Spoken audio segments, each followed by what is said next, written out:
అందరికీ నమస్కారం. ఈ రోజున రాష్ట్రంలో ప్రతి ఒక్కరు కూడా చూస్తూ ఉన్నాం, ఆవేదన చెందుతూ ఉన్నాం. కలియుగ ప్రత్యక్ష దైవం శ్రీ వెంకన్న స్వామి లడ్డు ఎంతో నాణ్యంగా, పదే పదే చెప్పాము, ఎంతో నాణ్యంగా మంచిగా తయారు చేసి మరి భక్తులకి అందజేస్తే కావాలని పనిగట్టుకొని సనాతన ధర్మం మీద, హిందూ ధర్మం మీద దాడి చేయడమే పనిగా కూటమి ప్రభుత్వం అడుగులు ముందుకేస్తోంది. పూటకో వేషం, రోజుకో నాటకం. జనమందరూ మర్చిపోయారు అనుకుంటా ఉన్నారు, లేకపోతే వీళ్ళు మాట్లాడిన మాటలకి ఆధారాలు లేవనుకుంటా ఉన్నారు.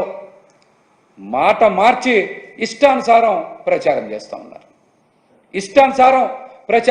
ఉన్నారు. ఒక పక్కనేమో చంద్రబాబు నాయుడు గారు నెయ్యి కల్తీ జరిగిందంటారు, ఇంకో పక్కన ఈఓ గారు కల్తీ జరగలేదు, ఏదైతే 4 ట్యాంకర్లు అవి నాణ్యత ప్రమాణాలకి అనుగుణంగా లేవో అవి తిప్పి పంపామంటారు. ఇంకో పక్కన నారా లోకేష్ గారు 4 ట్యాంకర్లు తిప్పి పంపాం, నాణ్యత ఉన్నాయి మాత్రమే మేము ప్రసాదానికి వినియోగించామని మాట్లాడుతూ ఉన్నారు. ఈఓ గారు ఒక మాట, ముఖ్యమంత్రి చంద్రబాబు నాయుడు గారు ఒక మాట, నారా లోకేష్ గారు నిన్న ట్విట్టర్లో ఇంకో మాట పెట్టారు. మంచికో చెడుకో నారా లోకేష్ గారు నిజం మాట్లాడారు. ఎక్కడా కూడా కల్తీ జరగలేదు, నాణ్యమైన దాన్నే తిరుమల ప్రసాదానికి వినియోగించాం, నాణ్యత లేని దాన్ని తిప్పి పంపాం అని ఆయన చాలా స్పష్టంగా రిపోర్ట్ కూడా బయటపెట్టారు. ఆయన ట్విట్టర్ చూడొచ్చు అందరూ కూడా. కానీ పవన్ కళ్యాణ్ గారు మాత్రం ఏమి పట్టించుకోకుండా ఆయన మంత్రివర్గంలో సహచరులే కదా లోకేష్ గారు, ఆ ట్విట్టర్ అని చూశారా? లేకపోతే ముఖ్యమంత్రి నారా చంద్రబాబు నాయుడు గారు మాట్లాడిన చూశారా? ఈఓ శ్యామలరావు గారు మాట్లాడిన చూశారా? మీరు ఏం చూశారు? అసలు మీరు ఏం మాట్లాడుతున్నారో కూడా అర్థం కావట్లా. ప్రజలందరూ కూడా అసలు మిమ్మల్ని చూసి వాళ్ళు కూడా ఆశ్చర్యం కలుగుతుంది. బాధ్యత కలిగినటువంటి ఉప ముఖ్యమంత్రి పదవిలో ఉండి ఎక్కడన్నా తప్పు కానీ పొరపాటు కానీ జరిగితే అది సరిదిద్దగలిగినటువంటి అధికారం ఉన్నప్పటికీ కూడా మీరే విమర్శలు చేస్తారు, దీక్ష తీసుకొని మీరే ఆవేశంగా మాట్లాడతారు.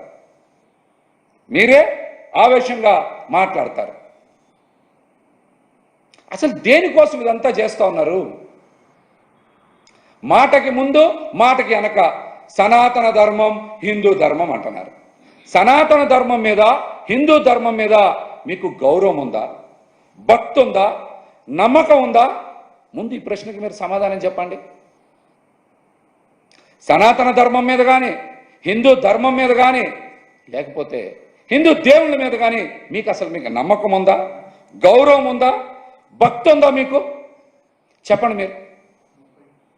ఒకసారేమో నేను బ్యాప్టిస్ట్ అంటారు, ఇంకొకసారేమో గొడ్డు మాంసం తినచ్చు అంటారు, ఇంకొకసారేమో మా నాన్నగారు నాస్తికుడు అంటారు, ఇంకొకసారేమో మా పిల్లలు ఆర్థోడాక్స్ క్రిస్టియన్స్ అంటారు. అసలు మీరు ఏ ధర్మం పాటిస్తారు? అసలు మీకన్నా స్పష్టత ఉందా లేదా దీని మీద? మీరు సమాధానం చెప్పండి. దీనికి మీరు సమాధానం చెప్పండి. మీ కుటుంబ సభ్యులే సనాతన ధర్మాన్ని ఆచరించినటువంటి వారిని మీరు పెట్టుకొని సనాతన ధర్మం గురించి, హిందూ ధర్మం గురించి మీరు ఉపన్యాసాలు ఇవ్వడం ఏంటి? దీనికి మీరు సమాధానం చెప్పండి. అట్లాగనే మీరు నిజంగా మీకు తిరుమల తిరుపతి దేవస్థానంలో అంత గౌరవం ఉంటే మీరు ప్రాయశ్చిత్త దీక్ష తీసుకుందాం అనుకుంటే మీరు మంగళగిరిలో ఉన్నారు. ఎక్కడ తీసుకోవాలి? తిరుమల తిరుపతి దేవస్థానం నిర్మించినటువంటి అమరావతిలో వెంకటేపాలెంలో ఉండేటువంటి ఆలయంలో మీరు దీక్ష తీసుకుంటే బాగుండేది. కానీ ఒక ప్రైవేట్ టెంపుల్ దశావతారం టెంపుల్కి వెళ్ళి మీరు దీక్ష తీసుకున్నారు. దీని అర్థం ఏంటి చెప్పండి మీరు? ఇది రాజకీయ దీక్ష, రాజకీయ అవసరాలను బట్టి దీక్షలు చేస్తారా? చెప్పండి, మీరు చెప్పండి దీనికి సమాధానం. తిరుమల తిరుపతి దేవస్థానం గురించి పదే పదే మాట్లాడి ఆవేదన వ్యక్తం చేసేటువంటి మీరు అమరావతిలో వెంకటేపాలెంలో టీటీడీ టెంపుల్కి వెళ్ళొచ్చు కదా, అక్కడ దీక్ష తీసుకోవచ్చు కదా.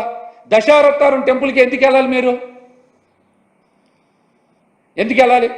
దీనికి స్పష్టంగా సమాధానం చెప్పండి ముందు. ఇంకా మీరు టీటీడీ దేవాలయానికి వెళ్ళలేని మీరు హిందూ ధర్మాన్ని కాపాడతా, సనాతన ధర్మం గురించి కాపాడతా అని మీ ఇష్టం వచ్చినట్టు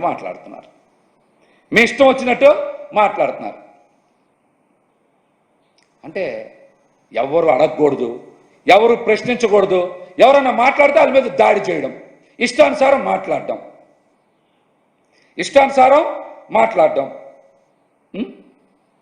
ఇదేం పద్ధతి? అసలు మీరు మత విశ్వాసాలను అడ్డం పెట్టుకొని మత విద్వేషాలు రెచ్చగొట్టేలాగా మాట్లాడుతున్నారనే అనుమానం అయితే ఈరోజు రాష్ట్ర ప్రజలందరూ కూడా కలుగుతూ ఉంది. అసలు మీ బహుముఖ రూపాలు చూసి ప్రజలకు అర్థం కావట్లేదు. అసలు మీరు ఏం ఫాలో అవుతారు, ఏం పాటిస్తారు, ప్రజలకు కూడా అర్థం కావట్లేదు. దానికి కూడా మీరు సమాధానం చెప్పాలి. గతంలో అనేక సందర్భాల్లో మీరు మాట్లాడారు. ఏమని? నేను దేనికోసం అయినా సరే ప్రాణత్యాగం చేయడానికి సిద్ధమని పవన్ కళ్యాణ్ గారు మాట్లాడారు.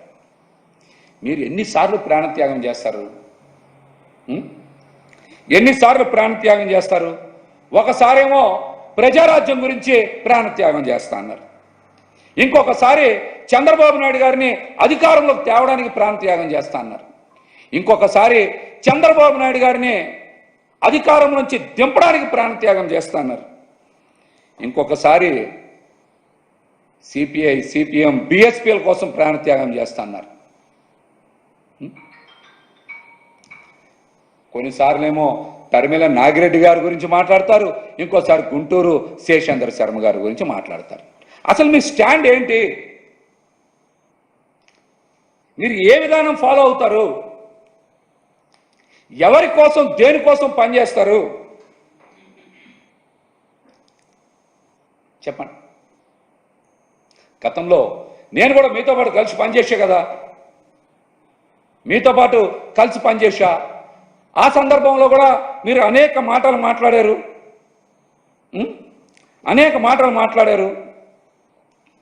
అనేక సిద్ధాంతాలు, పెట్టకథలు చెప్పారు. కుల ప్రస్తావన లేని విధానాన్ని అని మీ సిద్ధాంతాలు చెప్పారు. ఎన్నికలు మొత్తం కులాల గురించే కదా మీరు మాట్లాడారు.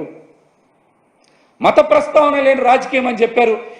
రోజు పొద్దున్న లేచిన దగ్గర నుంచి మతాల గురించే కదా మీరు మాట్లాడుతున్నారు.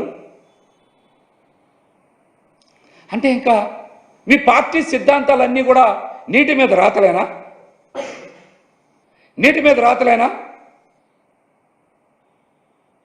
కులాల ఐక్యత అంటారు, కులాల మధ్య చిచ్చు పెడతారు.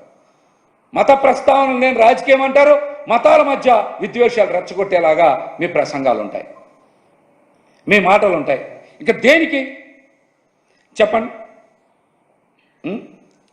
దేనికోసం ఇవన్నీ? దేనికోసం చెప్పండి? ఒక్కసారి మీరు నిజం కోసం నిలబడండి, ప్రజల కోసం నిలబడి పోరాటం చేయండి. మిమ్మల్ని ప్రాణత్యాగం చేయమని చెప్పట్లా నేను. నిజం కోసం నిలబడండి, ప్రజల కోసం నిలబడండి. పవన్ కళ్యాణ్ గారిని ఇదే నేనైతే కోరుతా ఉన్నా.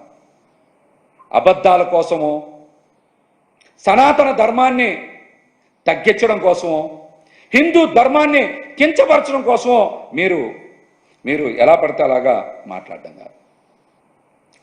అదే కరెక్ట్ కాదు, అదే కరెక్ట్ కాదు. మీరు ప్రాయశ్చిత్త దీక్ష తీసుకున్నానని చెప్తున్నారు. అసలు ప్రాయశ్చిత్త దీక్ష దేనికోసం తీసుకుంటారు? ప్రాయశ్చిత్త దీక్ష ఎవరు చేస్తారు? ప్రాయశ్చిత్త దీక్షకి అర్థం ఏంటో మీకు తెలుసా? కనీసం తప్పు చేసిన వాళ్ళు తప్పు మన్నించమని, ఆ తప్పుని క్షమించమని ప్రాయశ్చిత్త దీక్ష చేస్తారు. చంద్రబాబు నాయుడు గారు తప్పు చేశారు కాబట్టి మీరు ప్రాయశ్చిత్త దీక్ష చేస్తున్నారా? చెప్పండి. ప్రాయశ్చిత్త దీక్ష అందుకని చేస్తున్నారా? లేకపోతే వెంకన్న స్వామి లడ్డూ మీద నిరాధారమైనటువంటి ఆరోపణలు చేసి తప్పు చేశామని అంగీకరించినందుకు మీరు ప్రాయశ్చిత్త దీక్ష చేస్తున్నారా?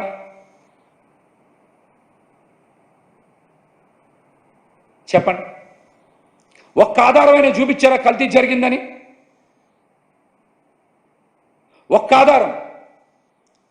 మా పార్టీ అధ్యక్షుడు మాజీ ముఖ్యమంత్రి వర్యులు జగన్మోహన్ రెడ్డి గారు మాట్లాడారు కదా, మీరు ఒక్కటంటే ఒక్క ఆధారమైన చూపించారా? చెప్పండి. అంటే చంద్రబాబు నాయుడు గారు చేసిన తప్పుకి మీరు ప్రాయశ్చిత్త దీక్ష చేస్తున్నారా?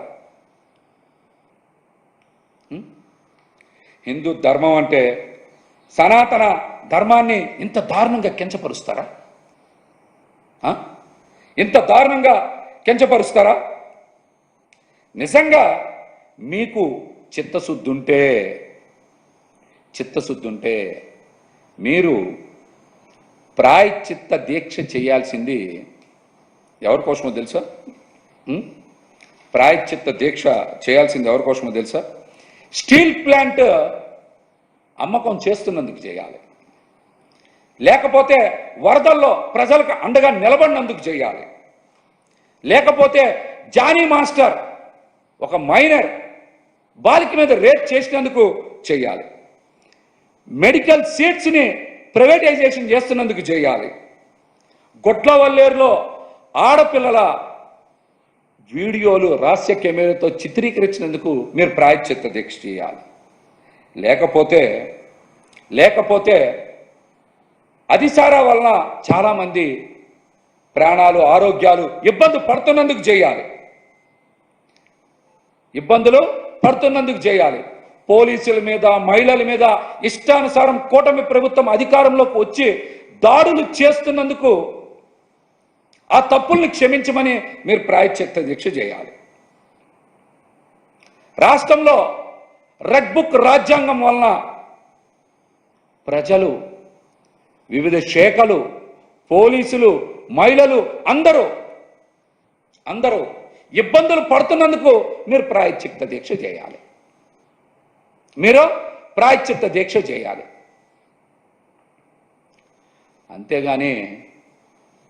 అంతేగాని ఒక నిరాధారమైనటువంటి, నింద మోపేటువంటి, ఆధారాలు లేనటువంటి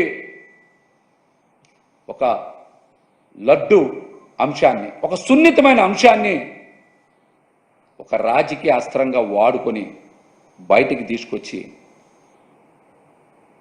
ఈ పరిపాలన వైఫల్యాన్ని పక్కదారి పట్టించడానికి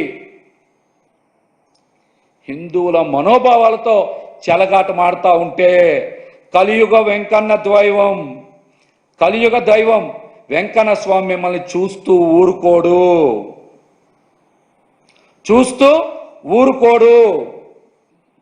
ఆ వెంకన్న స్వామి మిమ్మల్ని ఉపేక్షించరని కూడా ఈ సందర్భంగా నేను తెలియజేస్తా. మీరు ఖచ్చితంగా మీ ప్రాయశ్చిత్త దీక్షలో భాగంగా నిన్న మీరు వెళ్ళాల్సింది పంతం నానాజీ గారి టెంట్ దగ్గరికి వెళ్ళాలి మీరు. ఎందుకంటే ఆయన ఒక దళిత డాక్టర్ గారిని అవమానిస్తూ దాడి చేసి బండబూతులు తిట్టి వాళ్ళ ఆత్మగౌరవాన్ని దెబ్బతీశాను, నేను తప్పు చేశానని నేను టెంట్ వేసుకొని కూర్చున్నాడు అక్కడ నానాజీ గారు. మీరు వెళ్ళాల్సింది పవన్ కళ్యాణ్ గారు నానాజీ గారి టెంట్కి వెళ్ళి మీరు మద్దతు ఇచ్చి ప్రాయశ్చిత్తం చేసుకోవాలి. మీరు అక్కడికి వెళ్ళి ప్రాయశ్చిత్తం చేసుకోవాల్సింది. అట్లాగనే ఇంకొక ముఖ్యమైన విషయం, మీరు ప్రాయశ్చిత్తం చేసుకోవాలి, ఖచ్చితంగా చేసుకోవాలి. రాష్ట్రం అంతా కూడా వరదలు వచ్చి చాలా ప్రాంతాల్లో ప్రజలందరూ తీవ్ర ఇబ్బందులు పడుతూ ఉంటే, విజయవాడ నగరం మొత్తం కూడా మునిగిపోతే అక్కడ కూడా తీవ్ర ఇబ్బందులు పడుతూ ఉంటే, మీ మంత్రి పర్యాటక శాఖ మంత్రి కందుల దుర్గేష్ గారు క్యాంపు కార్యాలయం కోసమని 30 లక్షల రూపాయల ఫర్నిచర్ కొనుగోలు చేయించి తీసుకెళ్లి ఇంట్లో పెట్టుకున్నారు. పర్యాటక శాఖ సిబ్బంది లబోదిబోం అంటున్నారు. కావాలంటే మీరు విచారణ చేసుకోవచ్చు. అందుకు మీరు ప్రాయశ్చిత్త దీక్ష చేయాలి. ప్రాయశ్చిత్త దీక్ష చేసుకోవాలి. అందుకు చేసుకోవాలి ప్రాయశ్చిత్త దీక్ష. దీంతో పాటుగా మీరు ఇంకా దీక్ష దేనికి చేయాలంటే, ఆఖరికి మీ పార్టీ కాదని కాటి కాపరి ఉద్యోగం కూడా తీసేశారు. కాకినాడ కడపలో కాటి కాపరి ఉద్యోగం కూడా తీశారు. అందుకు మీరు ప్రాయశ్చిత్తం చేసుకోవాలి. కొంతమంది ఏదో మీకు ఓట్లు వేయలేదని మంచినీళ్ళ పైప్ లైన్లు కూడా కట్ చేస్తున్నారు. అందుకోసం మీరు ప్రాయశ్చిత్త దీక్ష చేసుకోవాలి. అందుకని మీరు ప్రాయశ్చిత్త దీక్ష చేయాలి. ఇవాళ పొద్దున్నే దుర్గగుడికి వచ్చారు. అక్కడ కూడా ఏదో శుద్ధో ప్రాయశ్చిత్తం చేసుకుంటానని. మంచిదే, మీరు రావచ్చు, అమ్మవారిని దర్శించుకోవచ్చు, తప్పులేదు. మరి వరదలు వచ్చినప్పుడు ఎందుకు రాలా మీరు విజయవాడ నగరానికి? విజయవాడ నగరంలో ఒక్క ప్రాంతాన్ని కూడా మీరు ఎందుకు సందర్శించలా? ప్రజలకు ఎందుకు భరోసా కల్పించలా?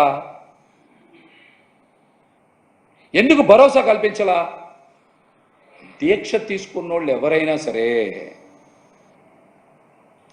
మీరు గుడి దగ్గర మీడియాతో మాట్లాడితే ఎలా మాట్లాడుతున్నారు చూశారుగా. ఎవరైనా దీక్ష తీసుకుంటే చాలా తక్కువ మాట్లాడతారు, వీలైనంత మౌనం పాటిస్తారు, మంచి మాటలు మాట్లాడతారు. కానీ పవన్ కళ్యాణ్ గారి దీక్ష తీసుకొని ఇష్టానుసారం మాట్లాడుతున్నారు. ఒకసారి మీడియాలో లేకపోతే కెమెరాల్లో ఒకసారి మీరు ఎలా మాట్లాడుతున్నారో మిమ్మల్ని మీరు ఒకసారి చూసుకోండి. మీ దీక్ష నిజమైన దీక్ష కాదా మీరు సమాధానం చెప్పాలి. మీ దీక్ష నిజమైన దీక్ష కాదా మీరు సమాధానం చెప్పాలి. హరిహర వీరమల్లు సినిమాకి మంగళగిరిలోనే పెద్ద పెద్ద పరదాలు కట్టి మొత్తం మూసి షూటింగ్లో పాల్గొన్నారంట. మీరు దీక్ష ముసుగులో షూటింగ్లో పాల్గొనడం ఏంటి? ఎవరిని మభ్యపెట్టడానికి, ఎవరిని మోసం చేయడానికి?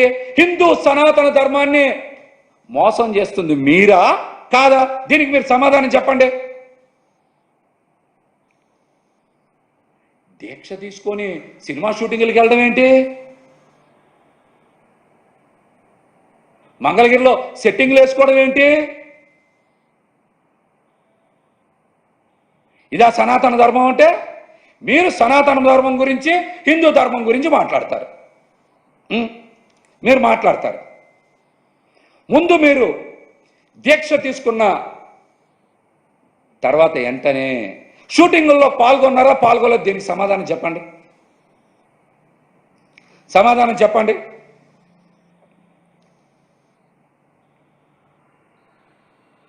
మా పార్టీ అధ్యక్షులు జగన్మోహన్ రెడ్డి గారికి వెంకన్న స్వామి మీద ఎంతో భక్తి, నమ్మకం, విశ్వాసం ఉండబట్టి ఆయన ప్రతి మాట కూడా ఎంతో జాగ్రత్తగా ఆచితూచి మాట్లాడుతూ ఉన్నారు. వాస్తవాలు మాత్రమే మాట్లాడుతూ ఉన్నారు, నిజాలు మాత్రమే మాట్లాడుతూ ఉన్నారు. ఆయన కలియుగ దైవం పట్ల వారికి సంపూర్ణ నమ్మకం, విశ్వాసం ఉండబట్టే వెంకటేశ్వర స్వామి వైభవాన్ని ప్రపంచానికి చాటి చెప్పేటువంటి కార్యక్రమాలు తీసుకున్నారు. ఆయనకి వెంకన్న స్వామి మీద అపారమైనటువంటి భక్తి నమ్మకం ఉండబట్టే దేశం నలుమూలలా కూడా వైసీపీ హయాంలో ఆలయాలు కట్టారు. దేశవ్యాప్తంగా టీటీడీ ఆలయాలు కట్టింది. గతంలో ఎప్పుడైనా జరిగిందా ఇది? ఎవరికి భక్తి నమ్మకం విశ్వాసం ఉన్నాయి? ఎవరు ఈరోజు కలుషితమైన మాటలతో కళంకం తెస్తా ఉన్నారో ఒకసారి రాష్ట్ర ప్రజలు కూడా ఒక్కసారి గమనించాలి. జగన్మోహన్ రెడ్డి గారికి వెంకన్న స్వామి మీద అపారమైనటువంటి నమ్మకం భక్తి విశ్వాసం ఉన్నా కనుకనే శ్రీవారి వైభవాన్ని ప్రపంచానికి చాటి చెప్పేలా అమెరికాలో కూడా ఆలయ నిర్మాణం చేపట్టేటువంటి కార్యక్రమం తీసుకున్నారు. దేశవ్యాప్తంగా శ్రీవారి గొప్పదనాన్ని తెలియజేయడానికి దేశం నలుమూలలో కూడా జగన్మోహన్ రెడ్డి గారి హయాంలో వెంకన్న స్వామి ఆలయాల నిర్మాణం చేశారు. మీరేం చేశారు? లడ్డూ ప్రసాదాన్ని, సాక్షాత్ వెంకన్న స్వామిగా భావించేటువంటి లడ్డూ ప్రసాదాన్ని రాజకీయ అస్త్రంగా మార్చుకొని వివాదాలు సృష్టించేటువంటి ప్రయత్నం చేస్తూ ఉన్నారు. ప్రజలకు అర్థమైపోయింది. మీ మీడియాని అడ్డం పెట్టుకోనో, మీ మనుషులను అడ్డం పెట్టుకోనో మీరు ఇష్టానుసారం ప్రచారం చేస్తే ప్రజలు నమ్మే పరిస్థితిలో లేరు. ప్రజలు నమ్మే పరిస్థితిలో లేరు. స్వచ్ఛమైనటువంటి లడ్డూలే తయారైన తిరుమలలో కల్తీ లేని నెయ్యితోనే స్వచ్ఛమైన లడ్డూలు తయారైనవి అని ఈ రోజున రాష్ట్రంలో ప్రజలందరూ కూడా అర్థమైపోయింది. కల్తీ నెయ్యి వచ్చింది చంద్రబాబు నాయుడు గారు కూటమి ప్రభుత్వంలోని ప్రజలకి అర్థమైంది.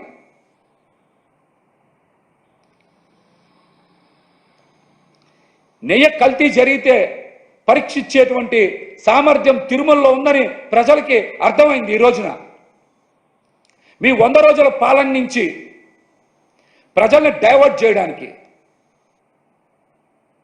మీరు సాక్షాత్ వెంకన్న స్వామినే అడ్డం పెట్టుకున్నారని రాష్ట్రంలో ఉండేటువంటి హిందువులే కాదు, ప్రపంచ వ్యాప్తంగా ఉండేటువంటి వెంకన్న స్వామి భక్తులకి మీ కుట్రలు కుతంత్రాలు అర్థమైనాయి.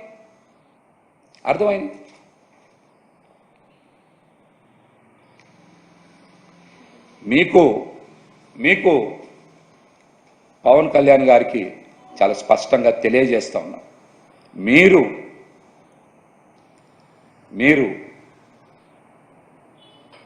ఖచ్చితంగా రాష్ట్ర ప్రజలకు ఇచ్చినటువంటి హామీలను నెరవేర్చడంలో 100 రోజుల్లో వైఫల్యం చెందారు కాబట్టి మీరు ప్రాయశ్చిత్త దీక్ష చేస్తున్నామని నిజం ఒప్పుకోండి.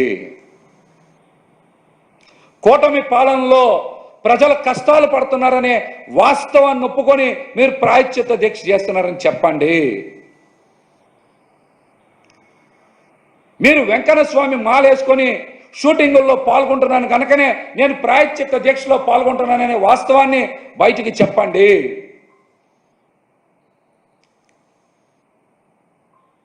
సనాతన ధర్మంతో, హిందువుల మనోభావాలతో, కలియుగ వెంకన్న స్వామితో ఆటలాడాలనుకుంటే భగవంతుడు, భక్తులు, ప్రజలు మిమ్మల్ని ఉపేక్షించరని కూడా ఈ సందర్భంగా అయితే మేము హెచ్చరిస్తాము.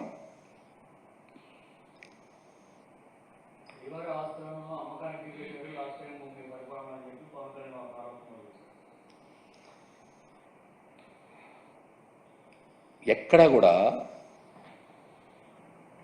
గత ప్రభుత్వ హయాంలో కానీ మరి టీటీడీ 2019 నుంచి 24 మధ్య ఎక్కడ కూడా భక్తులు సమర్పించినటువంటి ఆస్తులు ఏది కూడా అమ్మకం జరగలేదు. అటువంటి ప్రక్రియ ఎక్కడ కూడా జరగలేదు. అవాస్తవాలు, అబద్ధాలు ప్రచారం చేయొద్దు. మీరు ఈ రోజున అధికారంలో ఉన్నారు.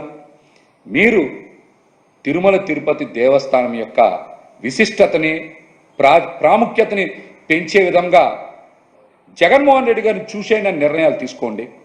అంతేగాని అబద్ధాలు, అవాస్తవాలు ప్రచారం చేయొద్దు. ఎక్కడ కూడా అటువంటి ప్రక్రియ జరగలేదు.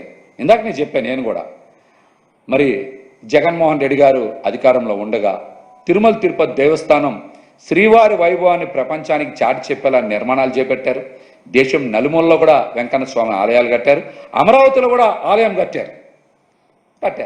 అటువంటి మంచి సాంప్రదాయాలకి శ్రీవారి యొక్క విశిష్టతని మరింత ఇనుమడింపజేసేలాగా నిర్ణయాలు తీసుకోవాలి. కానీ ఇలాంటి కుట్ర, మలినం, అదేవిధంగా కుటిలమైనటువంటి మాటలు మాట్లాడొద్దని కూడా వాళ్ళకి నేను తెలియజేస్తా.